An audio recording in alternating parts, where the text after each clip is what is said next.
Hello. हम लोग देखिए एक शुरू करने जा रहे हैं, एक नया चैप्टर है एक्सरसाइज 10.4 वेक्टर और जो क्रॉस प्रोडक्ट। हम लोग 10.3 डॉट प्रोडक्ट कंप्लीट कर लिए हैं। तब हम लोग को यहाँ पर पढ़ना है क्रॉस प्रोडक्ट, है ना। एक्सरसाइज 10.4 का एक कंप्लीट थ्योरी है और यहाँ देखिए इसका नाम दिया गया वेक्टर या क्रॉस प्रोडक्ट। इसको बोलते हैं सदिश गुणनफल, है ना। दो सदिशों का हिंदी में इसको बोलते हैं सदिश गुणनफल। दो सदिशों का यहाँ आपका सदिश गुणनफल है। तो देखिए इसको शुरू करो। एक मोस्ट इंपोर्टेंट चैप्टर है, इसको टोटल कॉपी में नोट कीजिए और इसको कंप्लीट कीजिएगा। चलिए देखिए क्या है। सबसे पहले तो इसको सूचित करने का तरीका समझ लीजिए, है ना। इसको सूचित करने का तरीका था, दो सदिश अगर आपको ए वेक्टर और बी वेक्टर दिया है ना। दो सदिश, एक वेक्टर ए दिया है, दूसरा बी वेक्टर दिया है, तो इसके जो सदिश गुणनफल होता है मतलब क्रॉस प्रोडक्ट, इसको सूचित करते हैं चाहे तो ए क्रॉस बी से या तो बी क्रॉस ए से। ये ध्यान रखना। इसको पढ़ेंगे क्या, ए क्रॉस, देखिए बीच में क्रॉस है तो इसको ए क्रॉस बी पढ़ेंगे या तो बी क्रॉस ए से भी इसको सिद्ध कीजिए। दोनों का अगर ए और बी का सदिश गुणनफल आप लिखना चाहते हैं तो इसको लिखा जाता है ए क्रॉस बी या तो बी क्रॉस ए। यहाँ देखिए इसको लिख दिए हैं कंप्लीट पढ़ने के लिए कि एक ए है, बीच में क्रॉस है, बी है, इसको लिखें ए क्रॉस बी। यहाँ बी है, क्रॉस है, ए है, तो इसको लिखें A vector cross B, B vector cross A vector. B vector पहले है तो B vector cross A vector. तो सबसे पहले ए आपको ध्यान रखना है कि दो सदिश ए वेक्टर और बी वेक्टर है तो उसके क्रॉस प्रोडक्ट को ए क्रॉस बी या बी क्रॉस ए से सूचित करते हैं। यहाँ पर इसको सूचित करने का आपको तरीका हो गया है ना, सूचित कैसे करेंगे जो। अब देखिए इसके बाद क्या है कि ये तो सूचित करने का तरीका हो गया है। अब क्या है कि ए क्रॉस बी या बी क्रॉस ए अगर आपको ज्ञात करना है ना, ए क्रॉस बी और बी क्रॉस ए आप कैसे निकालिएगा। तो ये दोनों को ज्ञात करने का मतलब ए क्रॉस बी और बी क्रॉस से ज्ञात करने के लिए आपको दो स्थिति पढ़ना है ना। आपको सिलेबस में जो है दो स्थिति दिया गया है। एक स्थिति में ए वेक्टर और बी वेक्टर दोनों दे देगा, इसके बाद आपको कहे कि ए क्रॉस बी निकालिए चाहे बी क्रॉस ए निकालिए। मतलब आपको ए वेक्टर और बी वेक्टर दोनों दिया रहेगा, इसके बाद एक है कि आप ए क्रॉस बी निकालिए। तो यहाँ पर देखिए कंडीशन पहला, दो स्थिति है यहाँ पर निकालने का, ए क्रॉस बी और बी क्रॉस ए, उसको निकालने का दो स्थिति है। जिसमें पहला स्थिति ये है फर्स्ट में है कि यदि ए वेक्टर और बी वेक्टर दोनों दिया गया हो, अगर दोनों दे देगा तो हम लोग क्या करेंगे।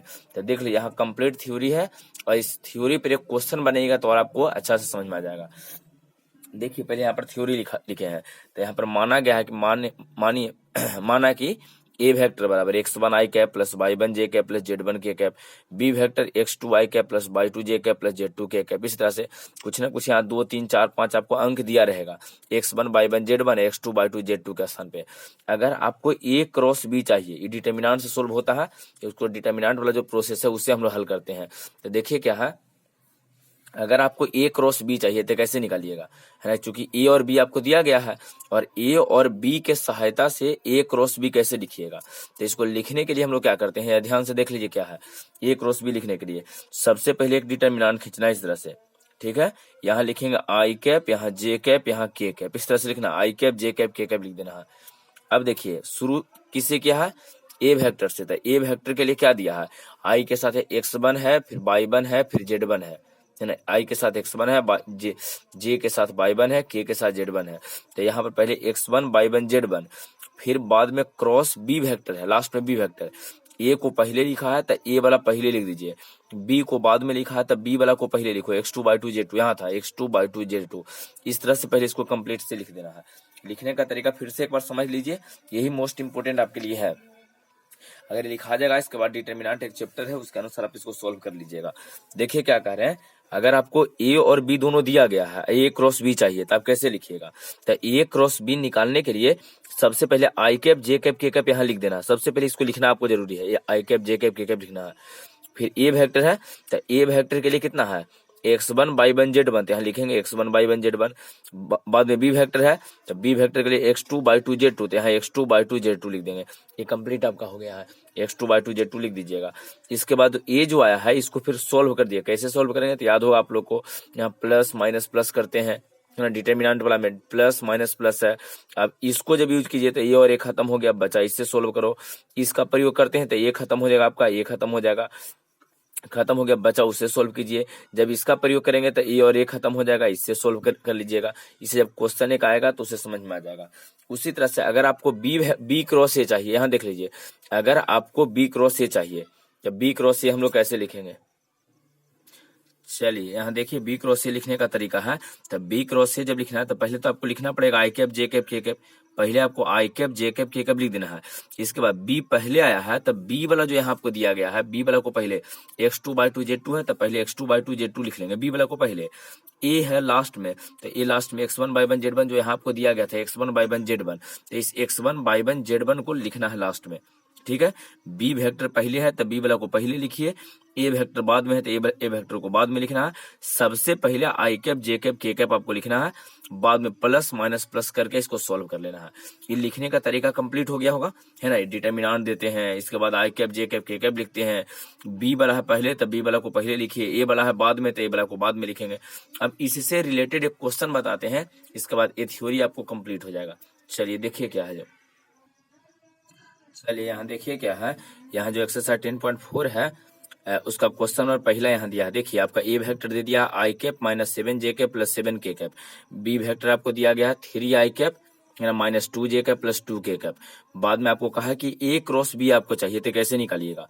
सबसे पहले देखिए इसको लिखने का तरीका समझिए, जो पीछे बता रहे थे कैसे लिखना है। तो ए क्रॉस बी चाहिए तो इसमें सबसे पहले आई कैप जे कैप के कैप लिखना है ना। ए क्रॉस बी में आई कैप जे कैप के कैप पहले लिखना है।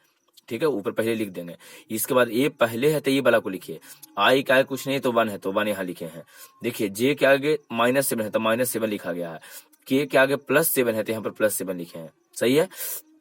लास्ट में बी वेक्टर आपको दिया था, बी वेक्टर के लिए यहाँ देख लीजिए 3 है -2 है 2 है तो 3 -2 2।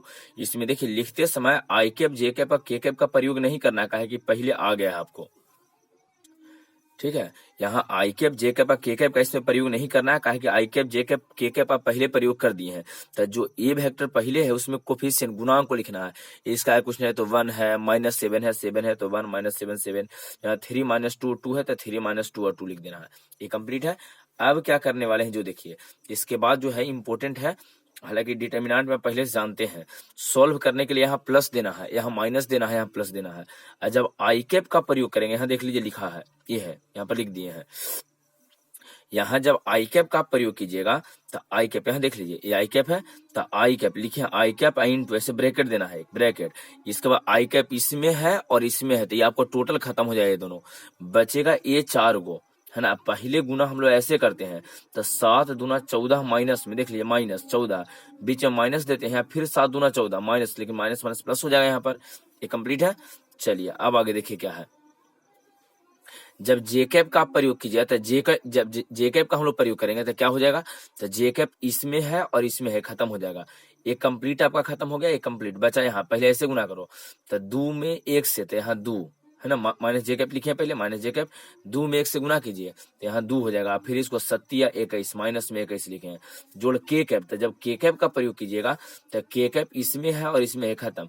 ये जो 4 को बचा इससे सोल्व हम लोग करेंगे तो इसको इससे गुना कीजिए -2 है ना। के कैप लिखेंगे पहले के कैप लिखेंगे, इसके बाद इसको इससे गुना करेंगे तो -2, बीच में माइनस देना है, प्लस नहीं, यहाँ पर माइनस देना है आपको। 7 या 21 माइनस में तो माइनस माइनस खुद प्लस यहाँ पर हो जाएगा। अब इसको सोल्व कर लेना है। सोल्व कीजिए क्या है, देखिए आई कैप 14 में से 14 घटाइए 0 माइनस जे कैप। यहाँ देखिए 2 में से 21 घटाएंगे तो माइनस यहाँ पर आपका आ गया 19 है ना। 2 में से 21 घटाएंगे तो -19 आया है, प्लस के कैप 2 में से 21 में से 2 घटाइए तो 21 में से जब 2 घटाएंगे तो 19 बचेगा। मतलब यहाँ पर आया क्या आपको, तो यहाँ पर देख लीजिए क्या आया, 0 आई कैप। यहाँ देख लीजिए है ना, 0 आई कैप आ गया है तो 0 आई कैप हो गया। माइनस माइनस प्लस में 19 जे कैप और प्लस में 19 के कैप। ये तो ए क्रॉस बी आपको लिखा गया है। अगर ए क्रॉस बी का मैग्नीट्यूड कहा जाए तो कैसे लिखेंगे, देखिए लिखा है ए क्रॉस बी है, ए क्रॉस बी का आपको मैग्नीट्यूड तो रूट में 0 का स्क्वायर 0, 19 का स्क्वायर तो लिख दिए 19 का स्क्वायर, फिर अगेन 19 का स्क्वायर हो जाएगा। मैग्नीट्यूड जो होता है यहाँ पर मैग्नीट्यूड लिखे हैं तो 19 का स्क्वायर 2 गो है तो 2 × 19 का स्क्वायर, 19 का स्क्वायर में से 1 19 बाहर हो जाएगा। यहाँ 1 19 बाहर हुआ, बचा √2, ये आपका आंसर हुआ। अच्छा मान लीजिए कि इसमें आपको बी क्रॉस ए निकालने के लिए कहा जाता है, कैसे लिखोगे, यहाँ देखो लिख दिए हैं। इसको सोल्व आपको खुद ही करना पड़ेगा, है ना। इसको खुद सोल्व कीजिएगा। बी क्रॉस ए तो सबसे पहले आई जे और के लिखे हैं, आई जे के। इसके बाद बी वाला को पहले, तो बी वाला यहाँ देख लीजिए, यहाँ जो शुरू है स्टार्टिंग में जो है यहाँ बी, 3 माइनस 2 2, तो यहाँ लिखे हैं 3 माइनस 2 और 2। अच्छा, इसके बाद ए को लिखना है, तो ए यहाँ पर आपका था, देख लीजिए O1 माइनस 7 और 7 ऊपर में जो ए दिया था O1 माइनस 7 और 7, इसको रखना है। फिर उसी तरह से प्लस माइनस प्लस, इसको जब लीजिएगा ए वाला तो ए और ए खत्म हो जाएगा, इससे सोल्व करो। इसको जब यूज कीजिए तो ए और ए खत्म हो जाएगा, इसको इससे सोल्व करना है। जब इसको प्रयोग कीजिएगा तो ए और ए खत्म हो, इसको अपने से सोल्व करना है, अपने खुद से इसको सोल्व कीजिएगा। ये कंप्लीट है। चलिए, एक थ्योरी यहाँ पर जो है ए क्रॉस बी या बी क्रॉस ए निकालने के लिए बताए हैं, कब? जब ए वेक्टर और बी वेक्टर दिया रहेगा तब। थोड़ा सा थ्योरी एक बार फिर से रिपीट कर लीजिए। ये आपका कंप्लीट थ्योरी है ना, दो सदिश ए वेक्टर और बी वेक्टर दिया है, तो उसके सदिश गुणनफल को हम लोग सूचित करते हैं ए क्रॉस बी से या बी क्रॉस ए से। ये पढ़ने का यहाँ तरीका हो गया। अब इसको ज्ञात करने का दो स्थिति, जिसमें पहला स्थिति ये बताए हैं कि यदि ए वेक्टर और बी वेक्टर दोनों दिया रहेगा तो हम लोग कैसे लिखते हैं, इसको थोड़ा ध्यान से समझ लेना है। ए क्रॉस बी लिखने के लिए ए वाला को पहले लिखते हैं, बी को बाद में लिखते हैं, और सबसे पहले आई कैप जे कैप के कैप प्लस माइनस प्लस करके सॉल्व करते हैं। बी क्रॉस ए लिखना है तब बी को पहले लिखेंगे, बी वाला को पहले ए वाला को बाद में लिखेंगे, और ऊपर में आई कैप जे कैप के कैप। उसके अनुसार एक यहाँ पर आपको क्वेश्चन बताए हैं, सिंपल सा क्वेश्चन, ए क्रॉस बी निकालने का यहाँ तरीका बता दिए हैं, फिर बी क्रॉस ए यहाँ दे दिए हैं, इसको अपने से सॉल्व कर लेना है। ये कंप्लीट है। चलिए आगे देखिए इसमें क्या है। जो यहाँ देखिए एक और क्वेश्चन है, find A cross B and B cross A if A vector and B vector given. दोनों दिया गया है, आपको ए वेक्टर भी दिया है, बी वेक्टर भी दिया है, और ए क्रॉस बी निकालना है। तो प्रश्न से क्या दिया है, ए वेक्टर का मान दिया है, बी वेक्टर का मान दिया है, आपको ए क्रॉस बी चाहिए तो आप ए क्रॉस बी लिख सकते हो, बी क्रॉस ए भी लिख सकते हो, उसको सोल्व भी करना है। ठीक है, तो अपने से इसको सोल्व करना है। ए क्रॉस बी कैसे लिखेंगे, तो ए क्रॉस बी बराबर डिटर्मिनेंट है आई कैप जे कैप के कैप, ए वाला को पहले बी वाला को बाद में प्लस माइनस प्लस करके सोल्व कर लेना है। उसी तरह से बी क्रॉस ए भी निकाल लीजिएगा। ये कंप्लीट हो गया है। तो अगर ये कंप्लीट हो जाए तो अब जरा समझिए क्या है, एक पार्ट इसका पढ़ा दिए हैं, जब ए वेक्टर और बी वेक्टर दोनों दिया रहेगा तो हम लोग कैसे सोल्व करेंगे। इस बार क्या है कि ए वेक्टर और बी वेक्टर जो है आपको नहीं देगा, वहां पर ए वेक्टर और बी वेक्टर के बीच का कोण दिया रहता है ए। ये भी एक मोस्ट इंपोर्टेंट थ्योरी है, ए वेक्टर बी वेक्टर न देके ए वेक्टर और बी वेक्टर के बीच का कोण देता है, तब इसको हम लोग कैसे सोल्व करेंगे। ठीक है ना, ए वेक्टर और बी वेक्टर नहीं देके उसके बीच का कोण दिया रहेगा। यहाँ देखिए अब क्या है, अब सेकंड थ्योरी है, ये भी मोस्ट इंपोर्टेंट है, इसको थोड़ा ध्यान रखना है।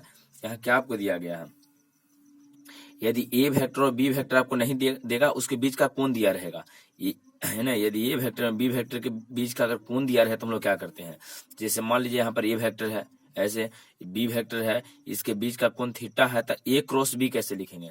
तो ए क्रॉस बी जब आपको लिखना हो तो ए क्रॉस बी लिखने के लिए हम लोग नियम का प्रयोग करते हैं, ए का मैग्नीट्यूड। ध्यान दीजिए, ए का परिमाण है मैग्नीट्यूड, बी का मैग्नीट्यूड हुआ साइन थीटा, यहाँ पर लिखेंगे। और यहाँ पर एक इंपॉर्टेंट बात है, एन कैप लिखते हैं जो एक यूनिट वेक्टर होता है। ध्यान रखना, एन कैप जो है एक यूनिट वेक्टर है, जो इस ए वेक्टर और बी वेक्टर, ए वेक्टर और बी वेक्टर दोनों पे लंबवत होता है। ठीक है ना, इस ए वेक्टर पे भी लंब है और बी वेक्टर पर भी आपका लंब रहेगा। एन कैप जो होता है एक यूनिट वेक्टर होता है, एक एकल सदिश है। यहाँ पर एन कैप जो होता है, इस एन कैप के बारे में समझा रहे हैं कि यहाँ पर एन कैप जो होता है ए वेक्टर और बी वेक्टर दोनों पे लंब होता है और एक मात्रक सदिश होता है, एक यूनिट वेक्टर होता है। अच्छा, इसको छोड़िए, फिर से समझिए कि ए क्रॉस बी कैसे लिखेंगे। तो ए का मैग्नीट्यूड, बी का मैग्नीट्यूड, यहाँ साइन थीटा लिखते हैं, उस समय कॉस, जब डॉट होता था वहां कॉस थीटा के भी लिखते थे, यहाँ साइन थीटा लिखते हैं। और यहाँ आपको एन कैप देना है। सबसे पहले थीटा क्या है, तो थीटा यहाँ पर ए वेक्टर और बी वेक्टर के बीच का कोण हो जाएगा, the angle between A vector and B vector, इस ए और बी के बीच का कोण है।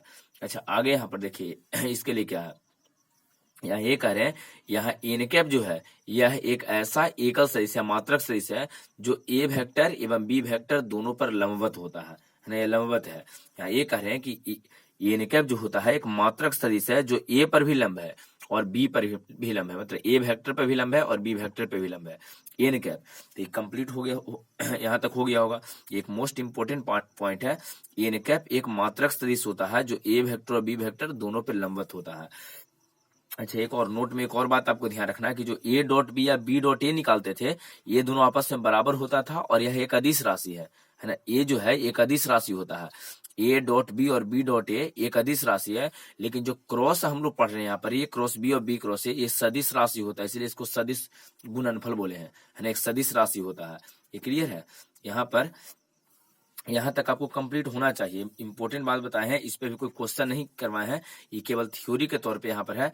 यहाँ सबसे पहले आपको ध्यान देना है कि ए क्रॉस बी आपको चाहिए, लेकिन ए और बी के बीच का एंगल दिया रहेगा, तब ए और बी के बीच का कोण दिया रहेगा। तो ए क्रॉस बी बराबर लिखना है ए का मैग्नीट्यूड बी का magnitude sine theta N cap. Theta क्या है? तो थीटा ए और बी के बीच का कोण है। एन कैप क्या है? तो एक मात्रक सदिश है, मात्रक मतलब इसका परिमाणिक रहेगा। और एन कैप जो होता है, ये एन कैप ए पर भी लंबवत है और बी पर भी लंबवत है। सही है। अब आइए, यहाँ पर एक इंपॉर्टेंट बात है, कुछ छोड़ दिए हैं, इसको अपने से कंप्लीट करना है। देखिए यहाँ पर क्या है, यहाँ पर पहले तो ये कहा गया कि A vector dot B vector या B vector dot A vector जो होता है अदिश राशि है, और यहाँ पर जो ए क्रॉस बी और बी क्रॉस ए होता है सदिश राशि है। इसको ध्यान रखना है। यहाँ पर क्या छोड़े हैं, A vector cross B vector, B vector cross A vector का दिशा।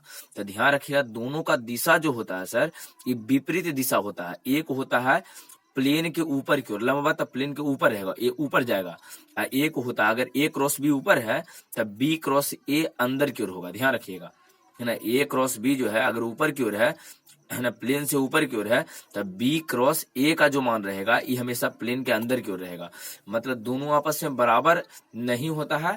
ए क्रॉस बी जो होता है यहाँ पर, ये माइनस बी क्रॉस ए के बराबर रहेगा, है ना। यहाँ ए क्रॉस बी जो होता है माइनस में बी क्रॉस ए के बराबर रहेगा। हाँ देखिए, आप कहिए इसमें लिखना क्या है, इसमें लोग क्या लिखेंगे, तो यहाँ देखिए क्या लिखना है। ये कहें कि एक, यहाँ लिखना है कि ए क्रॉस बी, है ना, ए क्रॉस बी एवं बी क्रॉस ए का दिशा, ये लिखना है। इसके बाद इसमें है ना डैश देकर लिखना है कि ए क्रॉस बी एवं बी क्रॉस ए का दिशा एक दूसरे के विपरीत होता है ना, अपोजिट टू ईच अदर, एक दूसरे के विपरीत होता है। The direction of A cross B and B cross A जो है एक दूसरे के विपरीत रहेगा। तो इसमें इस तरह से लिखिएगा कि ए क्रॉस बी एवं बी क्रॉस ए का दिशा एक दूसरे के विपरीत होता है, एक दूसरे के विपरीत है। और जब एक दूसरे के विपरीत हो गया तो ध्यान रखना है कि ए क्रॉस बी बराबर माइनस बी क्रॉस ए रहेगा, है ना। यहाँ पर दोनों बराबर, A dot B dot A आपस में बराबर था, याद होगा आप लोगों को पीछे जो पढ़ाए थे डॉट प्रोडक्ट, उसमें ए डॉट बी और बी डॉट ए आपस में बराबर था।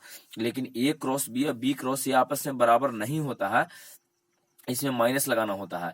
ए क्रॉस बी बराबर माइनस बी क्रॉस ए, या बी क्रॉस ए बराबर माइनस, इधर भी आप कर सकते हो, है ना। बी क्रॉस ए पहले लिखना है, तो माइनस इसके साथ चल जाएगा, ठीक है ना। तो यही आपको यहाँ पर ध्यान रखना है, ए क्रॉस बी बराबर माइनस बी क्रॉस ए, चाहे बी क्रॉस ए बराबर माइनस ए क्रॉस बी। हाँ, इस तरह से है, ए क्रॉस बी बराबर माइनस बी क्रॉस ए, और चाहे बी क्रॉस ए जो होता है बी क्रॉस ए, ये माइनस ए क्रॉस बी के बराबर रहेगा। बी क्रॉस ए बराबर माइनस ए क्रॉस बी, आप इसमें माइनस दीजिए चाहे इसमें माइनस दीजिए, दोनों में से दोनों सेम है। चलिए, एक यहाँ तक कंप्लीट है। इसके बाद रिस्ट जो है आगे है ना थ्योरी इसका डिस्कस करेंगे अगला वीडियो में। इतना जो है ना पहले कॉपी में नोट कीजिए, इसको कंप्लीट करो, ठीक है। चलिए।